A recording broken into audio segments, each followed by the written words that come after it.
Hi everyone. I'm gonna talk today about our use case at Tetris.co. First, a little bit about myself. I have a little bit of a different profile from most of the talks today. I am an advertiser. I became involved with tech because of needs, because advertising was getting very technological about 2005, and I started doing Flash websites until Flash eventually died, and I started to hire engineers to be around me. So I'm more like a tinkerer, and I'm saying that this will be more relevant later on. I'm self-taught, and I've been dealing with like a lot of big clients doing data management internationally. I've won 2 Cannes Lions doing like interesting projects, always focusing on marketing and advertising, right? And at Tetris, we are a MarTech startup. We do data governance for marketing and advertising. And we are really focused on that. And we grab, collect, organize, and model. We have a proprietary modeling for advertising data. And we also provide the data visualization layer and data exploration for marketeers and advertisers. We make it easy to our clients to ask the data, right? Our clients are not doing SQL queries. They're going and give me a column, give me metrics, give me results. Very easy way to access their data and what's going on. And that's how we started in 2015. The first thing we started doing was like organizing advertising data for C-level people, like the owners of companies or like leaders of marketing, how much I'm spending. We had one of our initial clients, they have 11 agencies. And they just want to know how much I'm spending, right? How much my global cost per acquisition. And like very basic KPIs, or just like grabbing a lot of data, organizing, make it simple for them, right? With time, we had to make it also, the tool also appealing for the analysts dealing with the campaigns. Because at that time, other tools are coming to the market and the agencies were coming with their own tools. So the C-level guys are looking at one thing and the analysts coming with another number or another way to see the numbers. And then we decide, okay, we need to put everyone on the same page. That became our motto. Everyone on the same page, we're providing tools for the people handling the campaigns and for the C-level people trying to understand what's going on. So many media efforts spread across their verticals, right? So that meant a lot of more data depth. In 2019, we kept increasing the depth, right? More diversity with the data, more volume, now geographically, now divided by demography, like more and more data. And OLTP was very important for us because we do data governance, and we update data a lot. And there is one specific thing about advertising data, it changed in the past. So having transactional databases help us a lot doing that, to control and to govern the data. Because one of the main things we do is like making sure for our clients that they can come and believe that what we represent is true. They don't need to go to other place to see what's going on. Our software provides all the answers, right? 2019, we start to face this. We are optimizing transactional database as much as we could, but we were facing the limits, right? Queries start to get slower and slower, and okay, we need to go OLAP. And that was something new to me. Again, I'm a marketeer, and I was starting to, columnar databases against like row databases. And for those 2 years, I was trying to find a solution. Because if you step back, like from like the engineering perspective, for me it was like going to a place and like, I want a sausage. And to get another difference of sausage, I need to understand how the sausage is made, get all the material, go to another place with the material and ask the sausage again. This didn't make sense to me. And I was trying to find the solution. I tried like many different things. We ended up with a traditional solution that I will show up on the next slide, but it was never satisfying. It was like a little nightmare, right? Let's go, next slide. Oops. This is faster than this one, sorry. So we were using the old solution, right? The classic solution. We have Amazon Aurora on AWS, that's basically like a flavor of MySQL, and doing this process to bring data to Amazon Redshift to make fast queries, right? That was never satisfying. First, because it's not real time. We are needing to transfer the data, and our data changes all the time. On the beginning, in 2015, we always would talk about D-1, like we know everything that happened until yesterday. Now, all the clients want to know D-0, what's happening now. We keep querying the ad platforms, Facebook ads, Google ads, and so on, every hour and getting more data. We need to have everything sharp all the time. So we had this challenge, right? We need to expand analytics beyond the C-level, and it's ever-growing need of more depth and more volume of data. We also had the plan to expand to smaller clients to make the software became so round and easy to use. They were, okay, we need to create like software as a service, like let's expand horizontally now. And all of that keeping the speed of queries super fast and with a reasonable cost. Again, we're a Brazilian company, like in paying everything in dollars. Everything is a little more expensive for us. We're a lean company, and we're trying to cut costs and to be efficient, right? And one of the things that are important for us is that our clients go to meetings, and they can ask the data and have their responses in seconds. So on our use case, I'm not talking about like queries that used to last days to become like hours, or hours to minutes. I'm talking about like many minutes to seconds, or a couple of minutes to seconds. So that were the challenges, right? So when I found HeatWave at the end of 2021, the beginning of 2021, that was like a dream come true. That was exactly what I was looking for. Because first, I could do complex queries, blazing fast speed, and I tested. I tested against, I know that benchmarks are always controversial, but on our use case, it was way faster than Redshift, and it was also faster than Google BigQuery. And we tested to some MariaDB product, I think it's called SkySQL. We tested that, it was also faster. And of course, with all the easiness of HeatWave that you've been hearing since the beginning of today, everything just works. You send a query to MySQL, and MySQL decides if it goes to analytical engine or to the MySQL engine, right? And we use the same queries. You're just doing MySQL. And that was really good for us because we had to, on the Redshift world, we need to have a code base querying Postgres, that's how Redshift works, and another code base querying MySQL and having those decisions ourselves and maintaining those two things. So we didn't need to do this anymore. So, and that's the best part. No need to move that around. It's just one place. You push the data to MySQL, the data is automatically available on HeatWave, and it's super fast. You don't need to think about it. And we have this expression in Portuguese that it is like it fits like a glove when something is perfect for you, because besides all the benefits I just described, we reduced our cost in 50%. Because sometimes like the comparisons between Aurora and MySQL and HeatWave, but for me it's more like Aurora plus Redshift. Because to do with just Aurora what you do with MySQL HeatWave, you need to have like this huge cluster of Aurora, right? So we cut 50% of the cost. That was a big win. And in less than a month, we did all the code changes. We tested everything we need to test, and I'll talk a little bit more about this later, like to make sure that it would work for us. And we had to do like a few changes on our code base. And at that time, 2001, it was still like the beginning of HeatWave. It's much easier now. But even at that time, it was less than a month.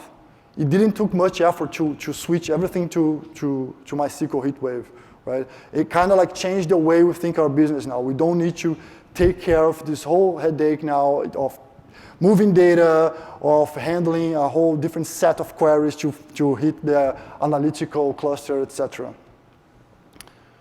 And it had a lot of positive impact in our business, right? It was like we could query faster, like people were more comfortable on asking the data, doing meetings, and this is really important for us because people we are supposed to look at our product instead of going to Meta Ads, Google Ads, Twitter Ads to ask what's going on, or Salesforce. We bring everything together, and they trust our product, and they don't leave. And when we give answers in a fast pace, they don't need to leave to another place, right? So better understand of ad performance. They can spend more time on thinking, strategic thinking. And as we have less headache dealing with a whole set of infrastructure to transfer the data, we can do what we do best. It's like developing better features so our clients can ask the data in an easy way, in an easy fashion, right? We're building features to make marketeers able to do complex queries, but without writing SQL, like just asking the data in a very friendly way, right? And the scalability of HeatWave made our expansion plan possible. And the interesting thing here is that this plan is kind of delayed because our key clients start to ask so much more because we could deliver more. And they're asking so much more that our contracts with our key clients are skyrocketing. And it kind of pulls some of our effort of the horizontal expansion. But we've been growing vertically a lot. So it's not exact as we planned, but I'm happy with it. We've been growing vertically a lot. And our clients want to put more data together with us so we can figure out what's going on with their marketing efforts more deeply, right? So some of the tips of our experience implementing HeatWave.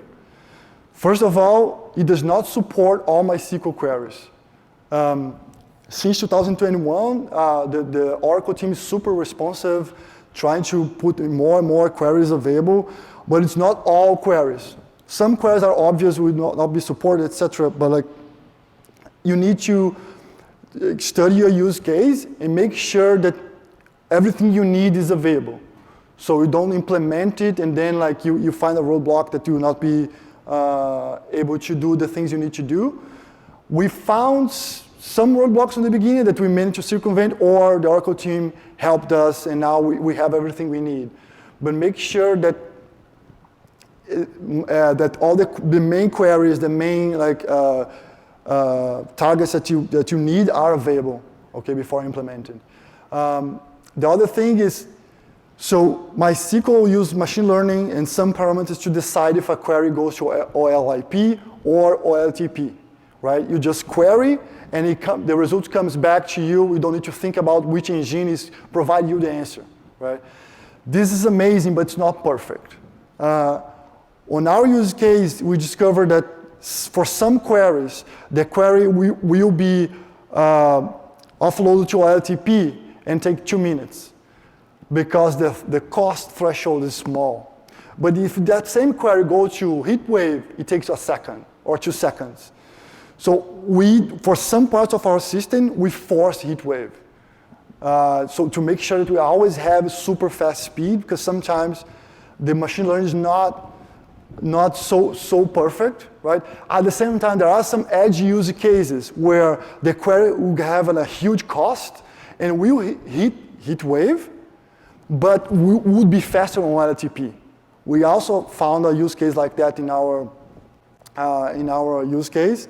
So it's important to pay attention to, I think the default of relying on machine learning to decide for you is the best case, but study your queries and your users to see which parts you can force and manipulate that. And then I put force with deflection, please. We're asking the Oracle team to do that, because ideally we should have a flag that we force to HeatWave, but instead of giving an error if the HeatWave query is not supported, just deflect to OLTP automatically. So we just force everything we want, and instead of error, so we don't need to handle the error ourselves. That's more code, and it's also slower. Just deflect to OLTP and bring the result back, and we keep not thinking about it.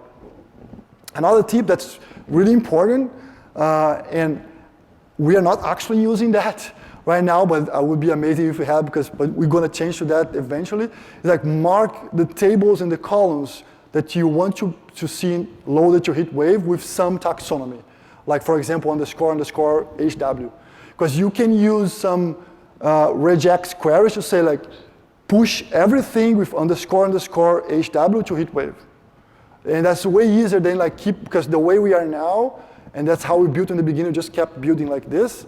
We have a list of all the tables and columns that we want on HeatWave, and we keep pushing those. And if we add a new one that needs to go to HeatWave, we change the code to actually reflect that. If we have a taxonomy, you can just like, okay, if someone is pushing a new table they want on HeatWave, they just put this underscore there, and it's gone because the code is already handling that automatically. The last tip is like make sure HeatWave is always loaded. It has been changing. I know that autopilot making it easier, but sometimes HeatWave will drop. So make sure that your application is looking at sometimes making sure that your data is inside the HeatWave cluster. Loading on HeatWave, it's super fast. It's kind of impressive how you can have many gigabytes just pushed to the HeatWave cluster like in a matter of seconds. So it's a really easy thing to do to have some script or whatever, like just looking at it, seeing if it's loaded. If it's not, just load again. And it's not costly at all. Loading is super fast. I don't know how you guys do that, but it's just like it's so fast how that amount of data goes to HeatWave, okay? And what's next for us with HeatWave? We've been studying, well, for a while, we have like multi-year history, right, of data history to our clients. Everything is modeled. We have a proprietary modeling to organize data, govern data. We're doing the hard work of getting all the data of our clients fully organized, fully classified, etc. And we've been asking ourselves for the last years, like, how can we provide machine learning insights to our clients? And you know, again, lean Brazilian company, hiring machine learning developers is hard, it's expensive, etc. But we have all this data, like this, for example, this is from a client, like we have like 3-4 years of data. We can see everything that's going on. And then HeatWave Auto ML will help us with that because you've heard about this today, but like it's easy to use. There's no extra costs. Everything we're paying for MySQL HeatWave, with that we can use HeatWave Auto ML, right? So the interface is really friendly. The way you can talk to the models and create the models. I've seen for the first time the UI that you guys show here is amazing. It's even easier than I thought because we've been using Python scripts to connect as an interface. It's very customizable and easy to use, and it is giving us a lot of insights on how we can develop the product further. Some use cases we're doing, like we do a lot of like marketing data. For example, this is a screenshot from Salesforce. We are trying to develop like classification models that will tell us, okay, with everything this user input on their forms, like on a website, coming from a given campaign, a given ad, from a given ad group, like what's the chance of this customer become like a full closed one, like become a sell at the end, right? Also doing like regression models to fine-tune to fine-tune to discover like what's the best combination between media investment and product price to give the best sales return. This is something our clients ask a lot, like how much I can invest, how much I should tune in my price product to sell more, right? Because you can put a higher price and sell less but have a better revenue, or put a smaller price and sell a lot. Like what's the sweet spot in there? So we're using regression models to find the sweet spot. And the last case that I'm more excited about is our clients are always asking that. Like, you have my history of data. What do you think will be the cost per acquisition the next 2 weeks? What do you think? The cost per click or the cost per sale? And with the forecast models, we started to answer that. And now with the new feature of exogenous data, we can come, and we're developing this MVP product now that agencies, and we attend a lot of agencies, they can come and say like, okay, it's forecasting like a CPA of like $10, but what if instead of investing $10,000, I invest $20,000, $50,000. How much will be my cost per acquisition, or even my revenue, my return of investment? This is really exciting. This is ongoing. We're starting to test that with the agencies that we attend. And one fun thing about HeatWave AutoML is that it's not opaque, like many models. The idea here is that you can actually understand why the model is taking some decisions and discover which aspects of our efforts are the most relevant, right? Like its price, it's the cost, it's like how many clicks people are giving, and find which features are important to the effort and take decisions over that. So it's super exciting. And that's pretty much it. I'm open to questions if you have any questions. No questions? So that's it. Please rate this session later.